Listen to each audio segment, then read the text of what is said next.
Today I'm going to be talking about examples of a good death in the mid-17th century by focusing on the Salzdahl family portrait circa 1636 to 1637, an oil on canvas by the artist David de Grange, a larger painting that could be considered a mourning portrait that shows both the living and the dead depicted harmoniously together. Mourning portraits historically have been used to honor loved ones that have passed, similar to other materials in our chorus like the Buttsudan. The man depicted in the painting is Sir Richard Saltonstall.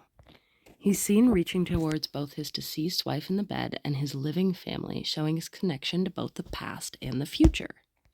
He holds a glove over his first wife's hand as a symbol of respect, memory, and honoring her even after death. This mourning portrait could be considered an example of a 17th century blended family.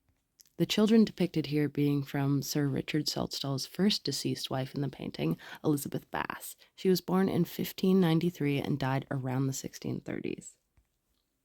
Two older children, on the right, their son, Richard Jr., and on their left, their daughter, Anne. They all hold hands, both children and father, symbolizing unity and family connection after their mother's death. Notably, Richard Jr. is wearing a gown because young boys under the age of 7 commonly wore dresses during this time period until they were breeched, which is old speak for potty trained, and this basically just means that he was most likely under the age of 7 when this painting started. The baby in the painting is from Richard's second wife, Mary Parker. There is some debate as to who the baby that Mary holds is, as they had 2 sons around the same time period, John and Philip, but John was born and died quite young.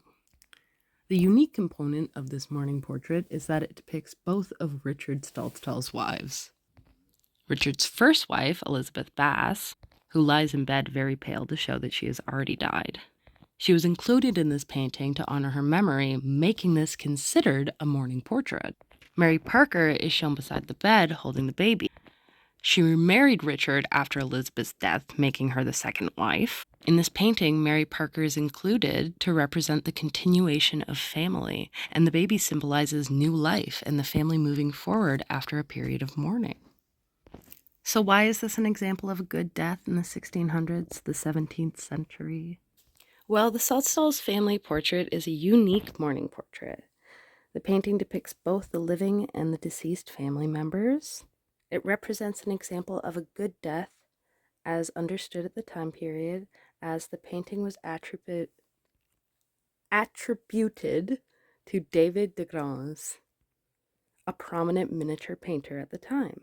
It also shows the deceased Elizabeth as she continues to be memorialized and represented even after Sir Richard remarried.